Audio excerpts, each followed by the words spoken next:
బీజేపీకి వద్దాం. బీజేపీ అభ్యర్థి ప్రధాన ఎజెండా ఏందనేది కూడా చూసే ప్రయత్నం చేద్దాం. ఇక బీజేపీ నుంచి అరుణమ్మ ఉంది. డీకే అరుణ డైరెక్ట్ సీఎం రేవంత్ మీదనే అటాక్ అంటోంది డీకే అరుణ. ఇంకోటి ఏంటంటే లాస్ట్ టైం దాదాపు 3 లక్షల పైగా ఓట్లు తెచ్చుకున్నటువంటి నేపథ్యం ఉంది. అంతకుముందు ఎలక్షన్స్లో కూడా దాదాపు 2,79,000 ఓట్లు కూడా బీజేపీ పార్టీకి ఇక్కడ ఉన్నాయి. అంటే ఇక్కడ బీజేపీకి బలమైనటువంటి గ్రౌండ్ అయితే ఉంది.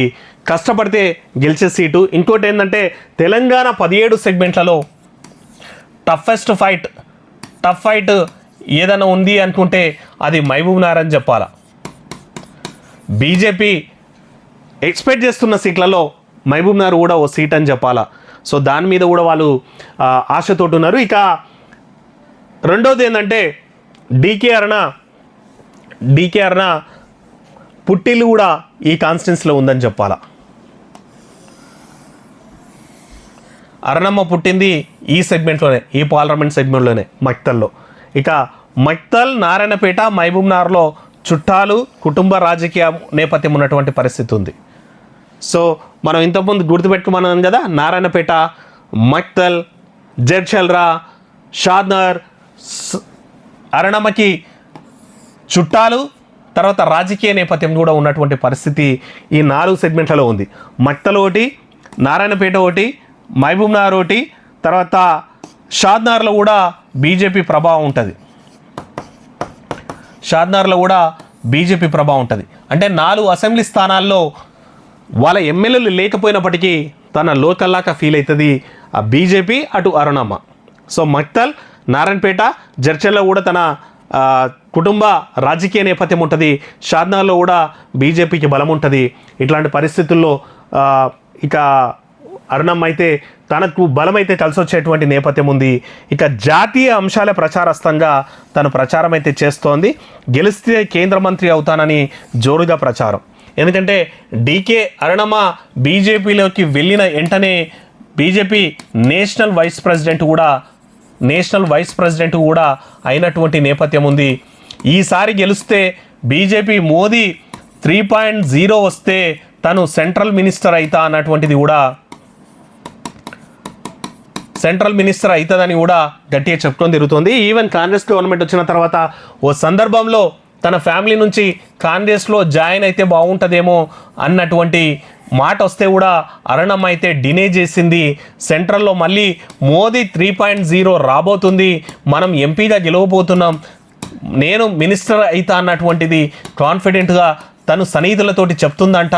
సో ఈ నేపథ్యంలోనే జాతీయ అంశాలే ప్రధాన అస్తంగా, తర్వాత నేను గెలిస్తే సెంట్రల్లో మినిస్టర్ అయితా అన్నటువంటిది కూడా చేస్తోందంట.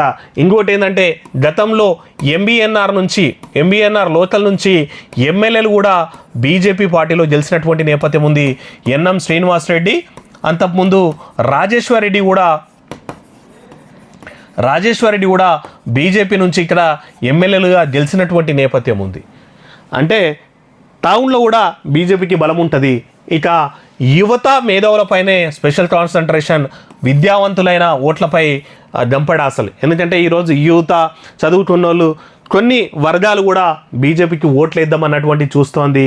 ఇక 10 ఏళ్ల మోదీ పాలన, జాతీయ రహదారులు విస్తరణ, కేంద్ర పథకాలన్నీ కూడా వీటిపైన ప్రచారాస్త్రాలుగా తీసుకుపోతున్నటువంటి నేపథ్యం ఉంది.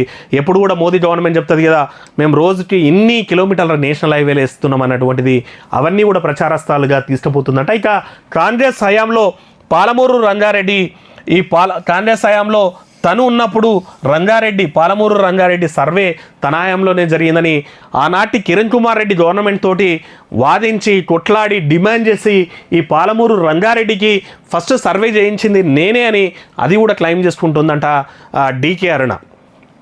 తన కాన్స్టిట్యున్సీ కూడా ఏంటి అంటే తన సొంత కాన్స్టిట్యున్సీ గద్వాల్, అది కూడా నాగర్కర్ను పార్లమెంట్ సెగ్మెంట్లో ఉంటుంది.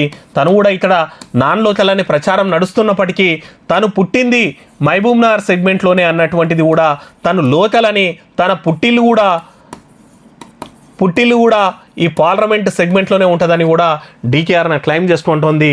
ఇక నారాయణపేట సంబంధించిన ఎమ్మెల్యే తన మేనకోడలు కావడం, మట్టల్లో తన తండ్రి ఎమ్మెల్యేగా చేసినటువంటి నేపథ్యం ఉన్నటువంటి నేపథ్యం, తర్వాత మహబూబ్నగర్లో తనకి ఇల్లు కూడా ఉండి తను లోకల్లో చాలా రోజుల నుంచి సత్సంబంధాలు కలిగి ఉండడం, ఇవన్నీ కూడా వీటన్నిటి మీద కూడా డీకేఆర్ నమ్మ అయితే గట్టిగా కాన్ఫిడెంట్గా ఉంది. మరి డీకేఆర్ నమ్మ నిజంగా ఈ ట్రై ఫైట్లో అంటే బీఆర్ఎస్ ప్రభావం అయితే తక్కువనే ఉండొచ్చు అని చెప్పొచ్చు, కానీ కాంగ్రెస్ బీజేపీల మధ్య ఈ ఏమంటారు 2 ఫైట్లో ఇద్దరి మధ్య ఉన్నటువంటి ఫైట్లో మరి డీకేఆర్ నమ్మ ఎంతవరకు సస్టైన్ అవుతుందని అయితే చూడాలి.